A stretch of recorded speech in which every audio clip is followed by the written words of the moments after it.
Shalom, shalom, shalom.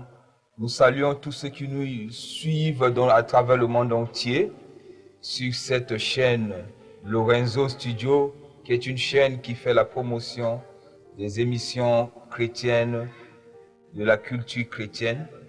Nous vous aimons, nous vous saluons à travers le monde entier, où que vous soyez. Que la paix et la grâce de notre Seigneur Jésus soient votre partage. Amen. Et sur ce plateau, parce que cette chaîne aussi a le but de promouvoir le débat plateau concernant les serviteurs de Dieu qui vont parler sur plusieurs types de sujets concernant le sacerdoce.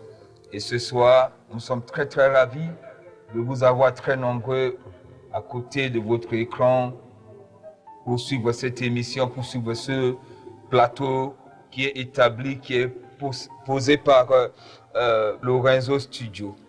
Bien avant cela, je suis l'homme de Dieu, le docteur Aubin Diaba. Je ne suis pas seul, je suis accompagné aussi d'un homme de Dieu. Il va se présenter très rapidement.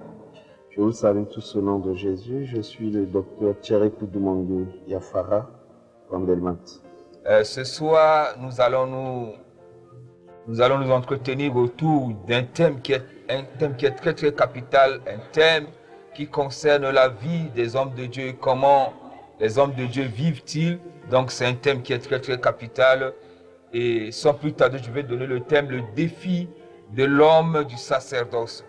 Vous savez, le sacerdoce, c'est le service qui établit le service d'intermédiaire, qui place un homme qui se positionne entre le ciel et les hommes, c'est-à-dire qui est entre Dieu et les hommes. Et un homme de Dieu, un homme du sacerdoce, c'est celui qui est appelé dans cette fonction. La Bible dit que c'est une fonction qui est noble, c'est une fonction qui regorge une dignité, c'est une fonction sacrée où ceux qui sont appelés dedans sont placés entre Dieu et les hommes afin de faire ce service. Voilà pourquoi très rapidement ce soir, nous allons avoir notre débat, notre entretien au cours des défis réels qu'un homme de sacerdoce peut rencontrer pendant le parcours de son ministère.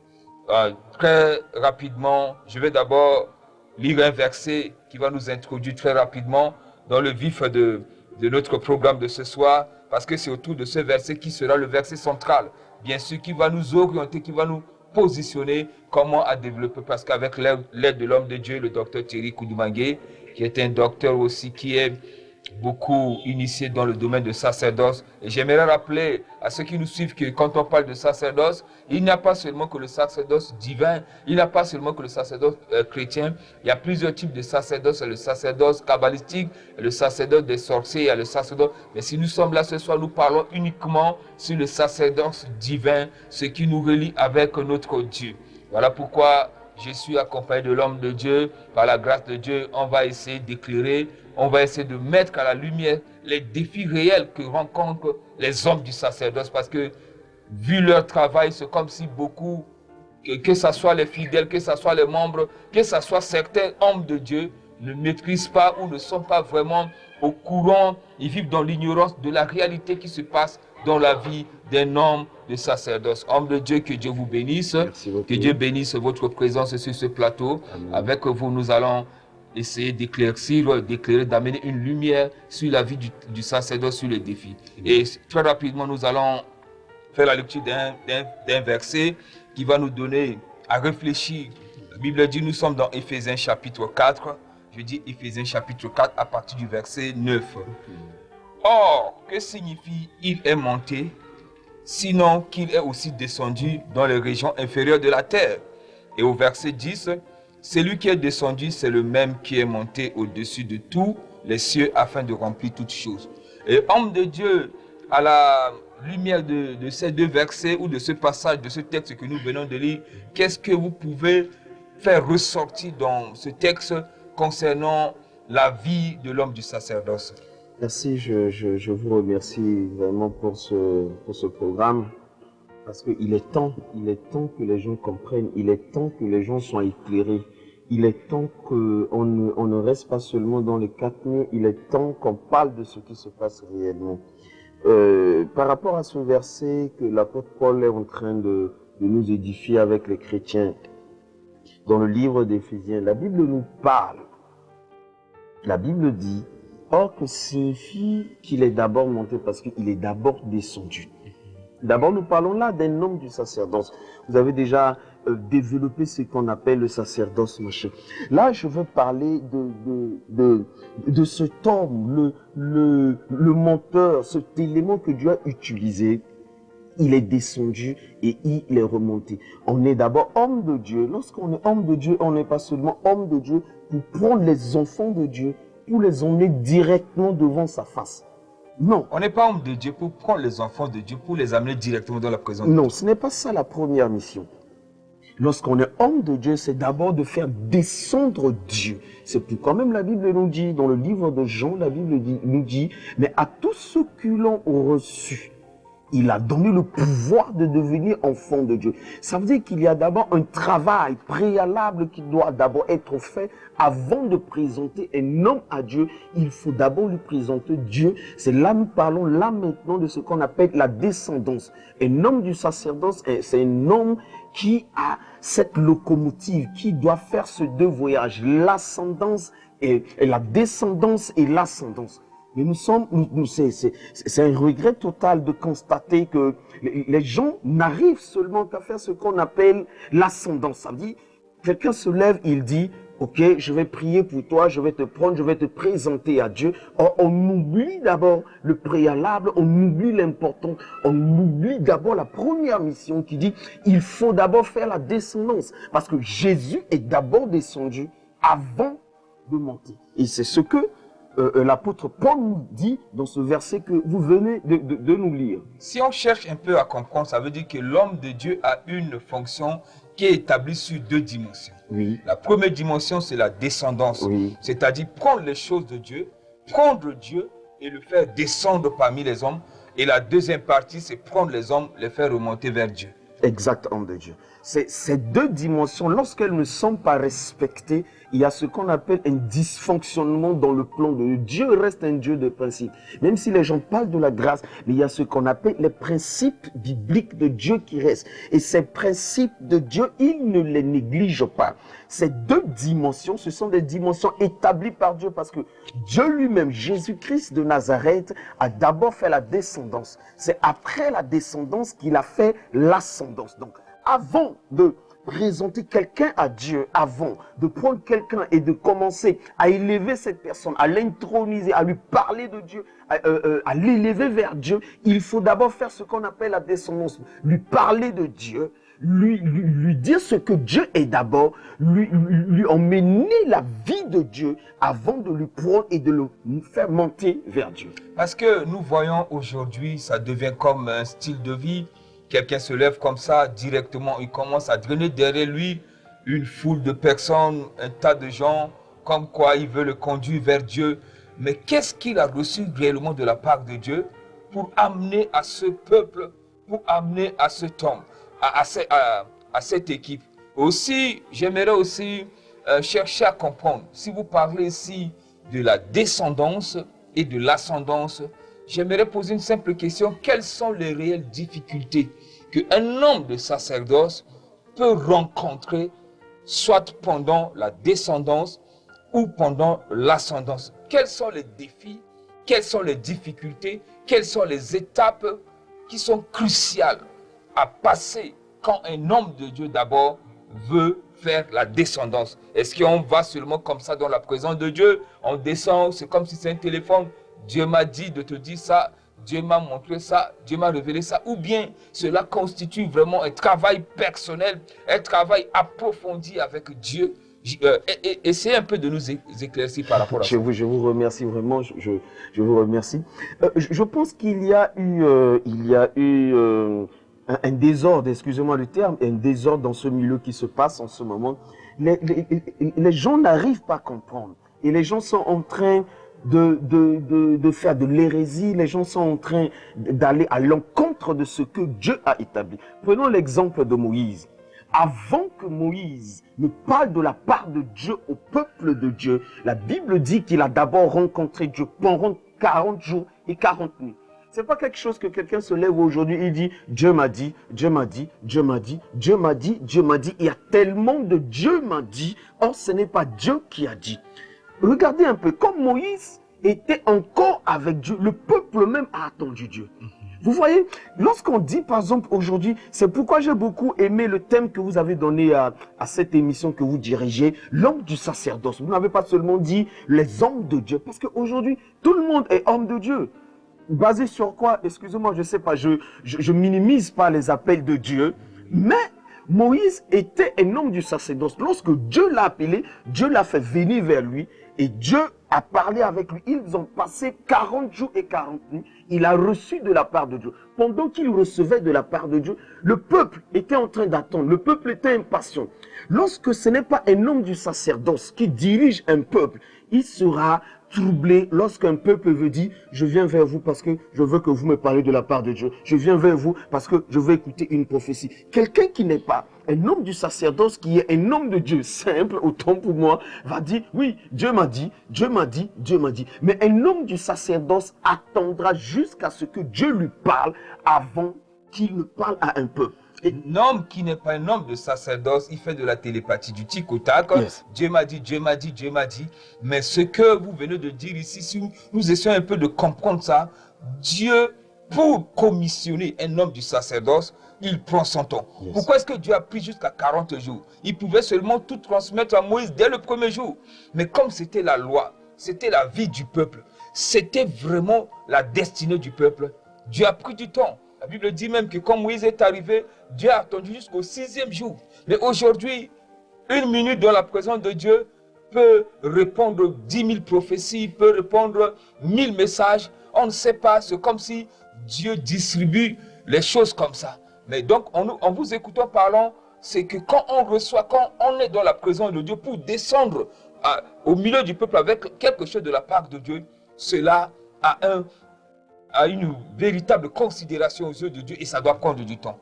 C'est ce que nous avons essayé de comprendre.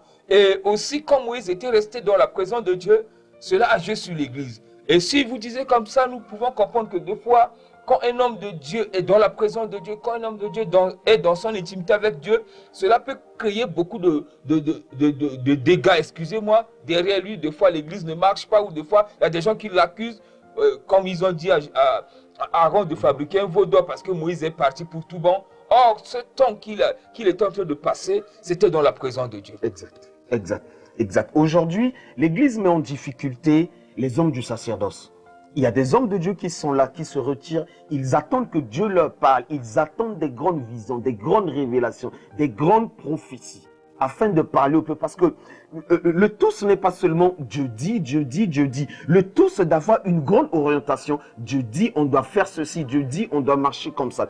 Et souvent, lorsque l'homme du sacerdoce est dans la présence de Dieu, ceci montre qu'il attend de Dieu. Il est en train de parler avec Dieu. Et ce qui, lui et Dieu, sont en train de dire, il faut que le peuple soit patient. Souvent, le peuple met l'homme du sacerdoce dans les problèmes, dans une pression négative. Et du coup, si cet homme n'est pas aguerri, si cet homme n'est pas bâti de l'homme du sacerdoce qui est, il peut devenir un homme de télépathie. Il peut commencer à dire, ok, mais comme vous dites ça, je vais vous faire ça, comme Aaron a fait. Mais je bénis Dieu parce que lorsqu'on dit qu'on est un homme du sacerdoce bâti et oint, on a reçu même une onction du sacerdoce, une puissance que lorsqu'on reçoit de la part de Dieu, même s'il y a un désordre, comment, lorsqu'on revient, on revient avec le vrai, même si le peuple a fait des veaux d'or, lorsqu'on revient, on va rebâtir le peuple par la parole de Dieu qui est la vraie vérité. J'aimerais dire à quelqu'un qui est en train de nous suivre, vous êtes sur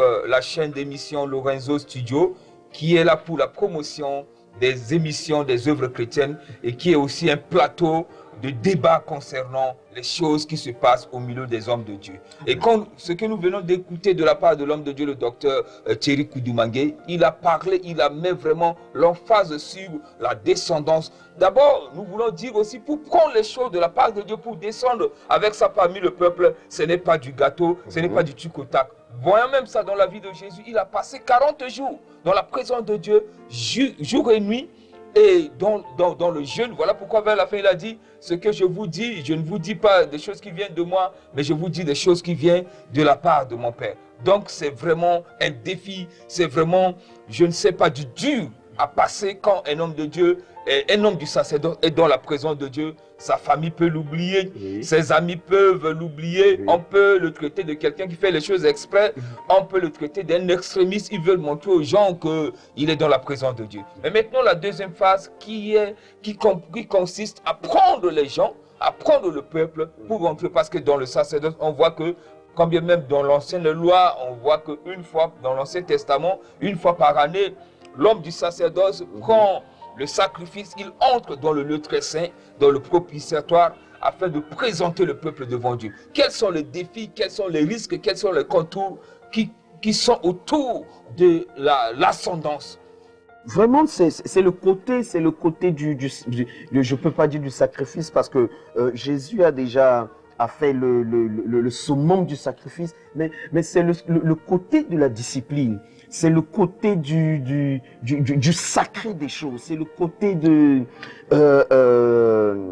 c'est le côté le plus important. Le tout, lorsque tu emmènes Dieu vers quelqu'un, tu fais la descendance. Le tout maintenant, c'est de présenter Dieu maintenant vers le peuple. Nombreux de gens sont là. J'aime la prophétie, j'aime le prophète, je le respecte. Mais il y a des gens qui sont là seulement pour donner des prophéties. Oui, Dieu m'a dit, tu seras ceci. Dieu m'a dit, oui. Ça, c'est faire de la descendance. Ce qui est important maintenant, c'est de faire de l'ascendance. Jésus est mort pas parce qu'il a parlé de Dieu. Jésus est mort parce qu'il a voulu, il nous a pris, pas qu'il a voulu, il nous a pris et il nous a fait monter vers le Père. C'est à cause de ça qu'il est mort. Donc, pendant l'ascendance, il y a le sacrifice à faire. La guerre de l'ascendance est plus rude que la guerre de la descendance. L'homme de Dieu va avoir beaucoup de défis. Parce que là, tu vas prendre maintenant une personne pour traverser des cieux. Tu vas prendre des gens maudits pour traverser des vies. Tu vas prendre quelqu'un qui n'a pas une vie pour l'imposer sur sur un poste autant pour moi. Tu vas prendre un homme pour le présenter. C'est là où il doit avoir un côté sacrificiel, spirituel d'un homme de Dieu qui doit être un corps sacré pour faire ce travail. Ouais, si nous comprenons bien, l'ascendance a aussi un grand risque, des grands défis, Yes. de prendre les gens qui sont lourds. Je dirais lourds comment? Parce que Jésus a dit, venez à moi vous tous qui êtes fatigués et chargés.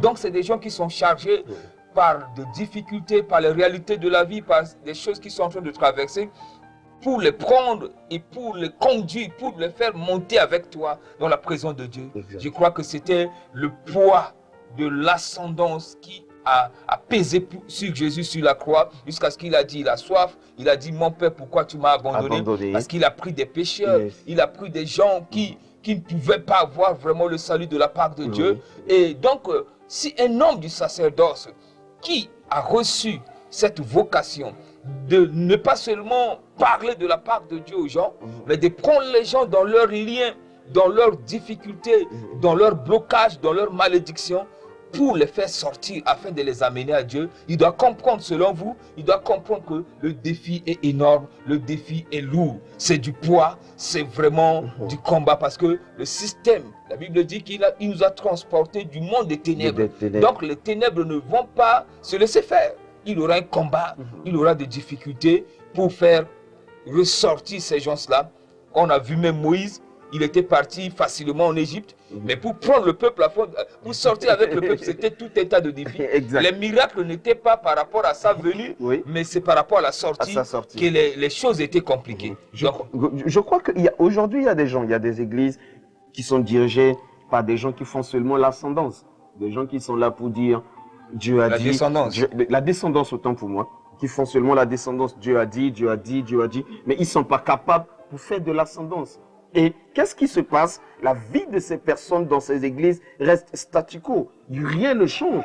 On te prophétise pendant toute une année, mais tu ne vois même pas la manifestation de cette prophétie. On te dit quelque chose, mais pendant toute une année, pendant 2 ans, 3 ans, tu ne vois même pas la manifestation de cette prophétie. On dit, tu vas te marier, tu vas faire ceci, tu vas faire ceci. Mais qu'est-ce qui se passe qu'il n'y ait pas manifestation de cette prophétie? Or, c'est bien la parole de Dieu. Or, c'est bien une déclaration de la parole de Dieu. Or, le tout, ce n'est pas de rester ici. Le tout, maintenant, c'est de faire l'ascendance parce que Dieu est saisonnier. Il y a la saison de faire la descendance et il y a la saison de faire l'ascendance. Il faut qu'on quitte la saison de faire la saison de l'ascendance pour qu'on monte à la saison de l'ascendance. Un jour, Dieu a dit à son prophète, va au torrent de crier, je vais envoyer le corbeau à chaque fois.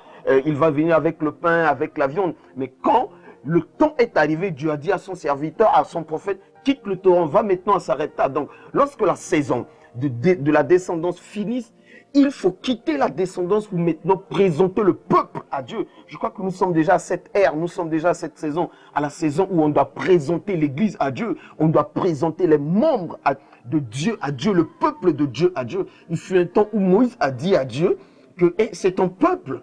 Tu dois être devant avant qu'on avance. Il n'est pas en train de parler au peuple, mais il est en train de parler à Dieu. Donc, c'est le niveau le plus élevé de l'homme du sacerdoce. Faire monter, parce que quand tu vas faire monter, il y a le poids, il y a le pectoral. Voilà, il faut avoir les pectorales. Il faut avoir l'équipement, il faut avoir l'armure. Voilà. Donc, c'est là vraiment qu'on a besoin des équipements pour faire monter. C'est comme un décollage. Il faut la puissance, il faut la foi pour atteindre, il faut le sacrifice. Parfois, la personne que tu veux faire monter, c'est un milliardaire, mais quand tu vois la personne, ce n'est pas un milliardaire. Tu dois croire, tu dois le faire, tu ne dois pas voir l'argent là, tu ne dois pas voir quelque chose là, tu dois d'abord le faire monter, parce que c'est quand il arrive à son sommet que les choses vont bien marcher. Et merci beaucoup, homme de Dieu, parce que même Moïse a dit un jour, arrivé un moment dans le livre de Nombre, il a dit à Dieu, ce n'est pas moi qui ai enfanté ce peuple, et ce peuple est plus lourd pour moi, oui. Ce peuple pèse pour moi. Ça veut dire que l'ascendance, c'est prendre du lourd pour remonter avec. Donc, si un homme de Dieu est en train de nous suivre, j'aimerais tout simplement lui dire que c'est bien de parler de la part de Dieu aux gens. C'est bien de dire aux gens que Dieu m'a dit ça, mais il faut aussi avoir le fardeau que le ministère ne s'arrête pas seulement par rapport à ce que nous disons aux gens de la part de Dieu, mais aussi nous devons présenter les gens avec tout ce qu'ils sont en train de traverser leur situation à Dieu. Et pour prendre les gens pour présenter à Dieu, c'est ça que le défi que l'homme de Dieu essaie de nous faire le contour. Il aura de lourd, il aura des choses, des étapes à affranchir. Voilà, même Christ a été crucifié parce qu'il voulait porter nos péchés, il voulait nous porter pour nous faire monter dans la présence de Dieu. Donc, tu dois joindre la descendance et l'ascendance. Tu n'es pas seulement celui qui parle de la part de Dieu, mais tu es celui aussi qui prend les choses du milieu des hommes pour amener de la part de Dieu. Voilà pourquoi aujourd'hui nous voyons que la manifestation de la main de Dieu commence à être en voie de disparition. Mais il y a plus de prophéties que de guérisons. Il y a plus de prophéties que de miracles. On peut prophétiser sur quelqu'un, mais les choses ne passent pas. Donc, je crois que c'est vraiment un thème qui est très pertinent. On va devoir créer encore une nouvelle série de cette émission par rapport à ça. Mais homme de Dieu, j'aimerais très rapidement, puisque le temps est en train de nous bousculer, j'aimerais très rapidement vous parler un peu. Parce que ce que vous venez de dire, c'est comme si l'homme du sacerdoce, c'est un homme qui est entre les deux bouts. C'est un homme qui est entre deux mondes. Il est avec Dieu, il est avec le peuple. Des fois, s'il ne fait pas bien, Dieu peut le juger. Des fois, il ne fait pas bien. Le peuple aussi, parlons de Moïse, ils ont pris les pierres pour le lapider. Et c'est un homme de difficulté. Et j'aimerais que vous nous amenez un peu à comprendre. Parce qu'aujourd'hui, nous voyons qu'il y a... C'est comme si c'est un style comme j'ai l'habitude de constater. Il y a certains, soi-disant hommes de Dieu, qui se lèvent comme ça et qui commencent à attaquer les hommes du sacerdoce, sans pour autant peser, sans pour autant prendre en compte les douleurs ou la charge qui pèse sur eux. Mais il y a des hommes de Dieu aujourd'hui qui font de leurs messages des messages de jugement, des messages de procès, qui font les procès. Est-ce que vraiment, bibliquement parlant, je ne sais pas, dans le sacerdoce, est-ce que cela est donné à un homme de Dieu de faire du style de son message toujours le procès des autres hommes de Dieu, le procès des autres hommes du sacerdoce? Je suis vraiment découragé d'écouter maintenant dans les radios, même sur le net, sur les réseaux sociaux, des hommes de Dieu, je dis, des hommes de Dieu qui vont faire un serment. Et le serment, leur serment peut-être, même s'il y a un thème, on dit par exemple bénédiction, comment je ne sais pas trop, où la majorité de ce qu'ils vont dire reste à détruire les autres hommes de Dieu. Ce n'est pas biblique. Dieu n'a pas établi quelqu'un pour juger les autres. Dieu n'est pas un accusateur. Dieu, c'est le diable, la Bible dit, c'est le diable qui est un accusateur. Notre Dieu n'est pas un Dieu accusateur. Notre Dieu, il est amour. Et il nous a donné sa grâce. Notre Dieu, il est amour. Comment se fait-il que tu es un homme du sacerdoce avec le poids que tu as pour descendre la parole de Dieu, avec les responsabilités que tu as pour faire monter le peuple de Dieu? Tu as encore quel temps? Tu auras quel temps pour prendre ton temps et commencer à critiquer la prédication d'un homme de Dieu? Tu auras quel temps encore pour commencer à mal parler d'un homme de Dieu, à commencer à prêcher, à commencer à accuser ceux que tu appelles les frères d'armes? Voyons ça avec les militaires. Les hommes de Dieu sont comme des militaires sur les champs de bataille. Partout dans le monde, il y a des bars qui s'ouvrent, il y a les sectaires qui s'ouvrent à chaque fois. Il y a plein de choses que ces hommes de Dieu peuvent en parler. Mais laissez les autres, encourageons les autres hommes de Dieu. Un jour, les gens sont venus dire à Jésus, ah, nous avons vu des gens là-bas dire la même chose, parler comme toi. Jésus a dit, mais s'ils sont en train de faire la même chose, mais laissez-le, laissez-les. Mais si tu vois que quelqu'un est en train de faire quelque chose de bien, mais apprécie la chose.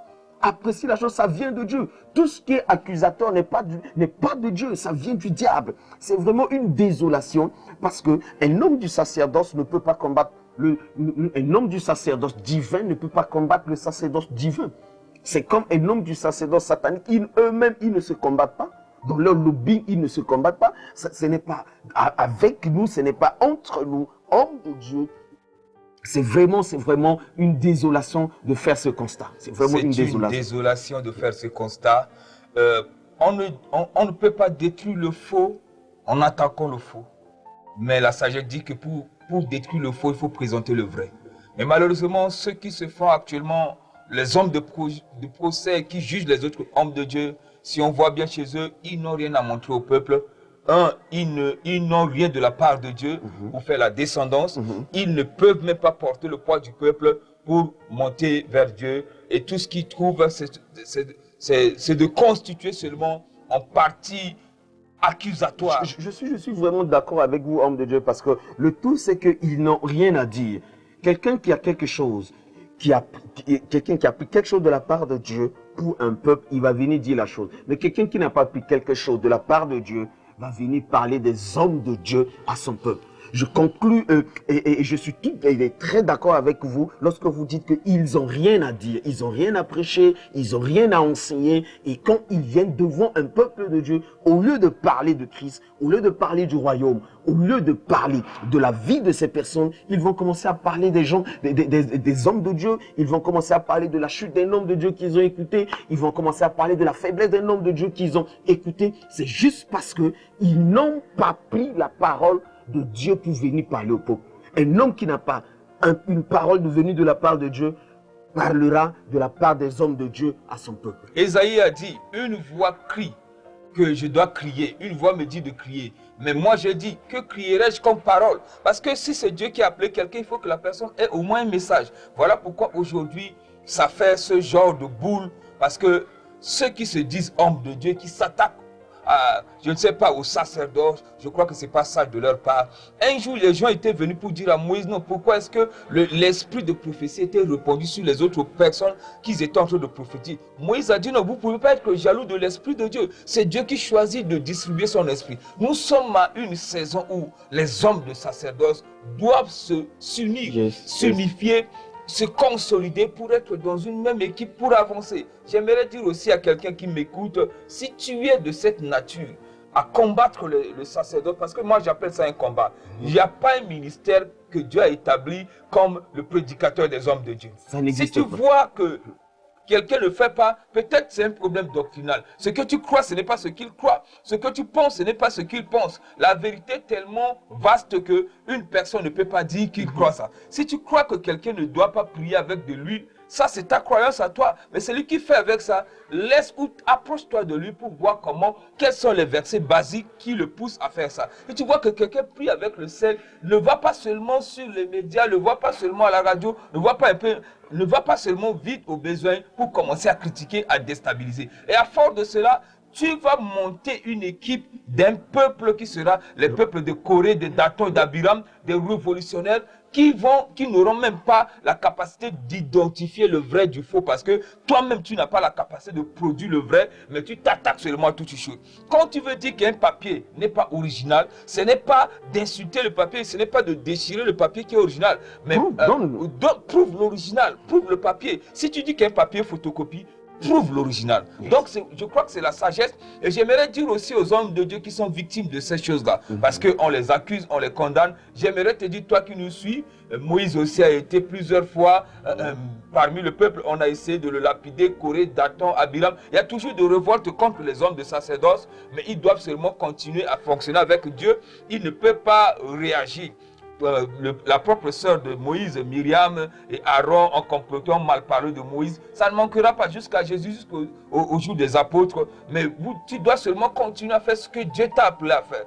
Quand tu vois quelqu'un qui se dit homme de Dieu, mais son plaisir c'est quand l'église de quelqu'un est fermée. Son plaisir c'est quand un homme de Dieu est tombé. Mais si on voit bien c'est que sa mère a la sorcellerie ou sa grand-mère a la sorcellerie, parce qu'il n'y a que la sorcellerie qui peut prouver que quelqu'un peut être fier quand les choses de Dieu ne marchent pas. Alors qu'il y a les auberges, il y a les boîtes de nuit, il y a les caves qui s'ouvrent, qui poussent comme des champignons, mais ils ne sont pas contre ça. Voilà. Qu'est-ce que vous pouvez dire comme conclusion, parce que nous sommes au terme de notre série. Je crois que c'est ça, c'est la sorcellerie. Comment tu peux être content lorsque l'église du Christ ne marche pas bien? Lorsque l'église du Christ, on a chassé l'église d'une personne de l'autre côté, on a tel pasteur est tombé, tu es content, tu es homme de Dieu, tu commences à faire la publication, oui tel pasteur est tombé, son église ne marche plus maintenant, et tel. Non, ça c'est de la sorcellerie pure et simple. Et tu es en train de créer un peuple rebelle un jour que toi-même Dieu va te dire qu'ils ne te connaissent pas. Tu ne peux pas enseigner à tes enfants et la rébellion et une pensée d'avoir des insultes ou d'insulter des hommes de Dieu. Ça, tu n'es pas de Dieu et tu n'es pas né de nouveau. C'est de la sorcellerie et de la pure sorcellerie. Nous devons arrêter avec ça. Et vraiment, j'encourage ceux qui ont été victimes de ces choses d'être courageux parce que le temps est venu où Dieu va séparer le sable de vrai l'or. Et vous, Dieu vous a béni. Ceux qui sont en train de faire ça, je vous demande aussi d'arrêter avec ces pratiques. Que le Seigneur vous bénisse. Que le Seigneur vous bénisse, que le Seigneur bénisse tous ceux qui sont en train de nous suivre. Nous avons besoin bien même de continuer, mais le temps nous fait défaut.